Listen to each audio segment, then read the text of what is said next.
Salut les amis membres de l'Académie française authentique. Cette fois sur le projet Le mot du jour, je voulais vous raconter une expression qui c'est compter fleurette.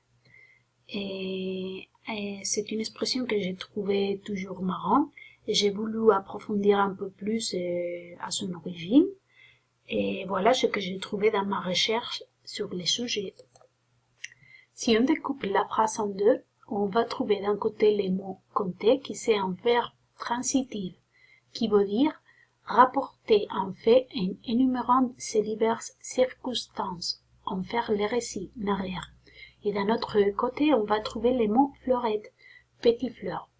On peut donc penser que compter fleurette, il s'agit de raconter, d'énumérer le petit fleur qu'on va trouver par ici, par là. Mais au-delà de ça, compter fleurette à quelqu'un, c'est adresser à une femme des paroles tendres et amoureuses, faire la cour, tenir des propos galants lorsqu'on courtise une femme. À propos de son origine, j'ai pas mal trouvé de plusieurs options. Alors, la première option que j'ai trouvée est à son origine au XVe siècle.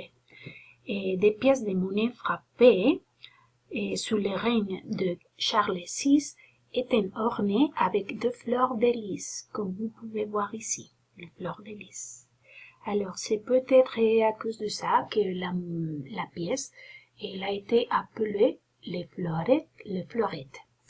Et au XVe siècle, le roi Charles VI a dévalué la monnaie, le fleurette, de 18 à 2 deniers.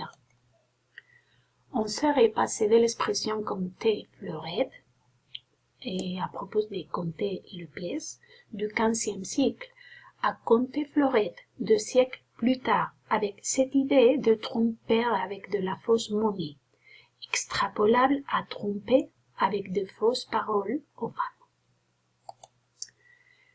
Une deuxième option. Il y avait un temps où les amoureuses s'envoyaient des billets doux, qui étant des mots d'amour que l'on écrivait sur du papier ou des petites fleurs étant peintes ou découpées. L'expression originelle qui aurait été envoyeur de fleurettes aurait évolué vers compter fleurette, c'est-à-dire raconter des mots doux, des mots d'amour semblables à ceux que l'on écrivait sur les papiers à fleurs. Une troisième option. Et dans ce cas, fleurette, il faut les comprendre dans le sens figuré, comme des petites fleurs du discours, c'est-à-dire de cajolerie avec lequel un homme est prêt à dire des balivernes pour séduire à une femme. Dans ce cadre, compter fleurette équivaut à l'expression latine rosas loci, qui veut dire des roches, c'est-à-dire dire des choses aimables et flatteuses.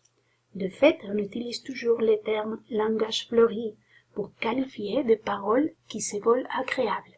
Et ça, c'est quelque chose qui m'a étonné, car ici en espagnol, on a exactement la même expression. Lorsqu'on veut faire un compliment à quelqu'un, on dit jeter fleurs, echar flores. D'accord? Bon, c'est quelque chose de marrant de voir qu'on a tous les mêmes origines. Et voilà. Il y a aussi une tente d'expliquer l'origine de cette expression à travers une légende. Et dans ces légendes, il était Fleurette, qui était la fille du jardinier du château des jardins de la ville Norac. Elle connut le futur roi Henri IV et ils sont tombés amoureuses. Lorsque le roi n'est pas venu à son rendez-vous, la jeune fille se nogea de désespoir dans un lavoir sur les bords de la Vesse. C'est triste l'histoire. Et bon, voilà, il y a maintenant une fontaine pour s'en souvenir de cette histoire. Et dans la fontaine, il y a cette inscription qui dit « À peine il s'était vu qu'il s'aimeront d'amour. Elle comptait 16 ans, lui 3 de plus. Ravie, Fleurette à cet amour donna toute sa vie. Henri, prince d'Albret, ne lui donna qu'un jour. Et il existe aussi sur la fontaine, cette image, cette sculpture, et un peu pour rendre hommage à cette jeune fille Fleurette. Et ça c'est l'histoire. Et bon, comme curiosité, je vais vous dire que à la fin du Xe siècle, apparaît le verbe fleureter pour remplacer l'expression compter Fleurette, déjà considérée à l'époque comme désuétée. Certaines sources affirment que fleureter a inspiré les fameuses flirts des Anglais et que ce verbe aurait ensuite été réintroduit dans la langue française. Flirter serait donc un faux anglicisme, mais cette hypothèse est fortement controversée.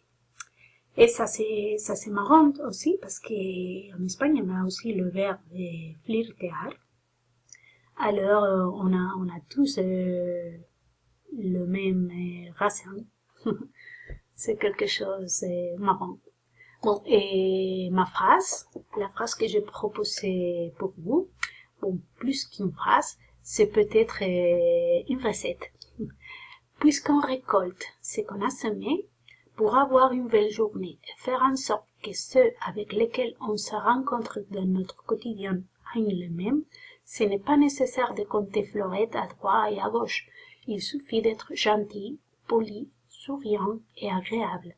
À consommer sans modération pour en profiter ce bénéfice. Je vous souhaite tous de passer une très belle journée. Comptez pas trop de Fleurette, mais soyez gentils. À très bientôt.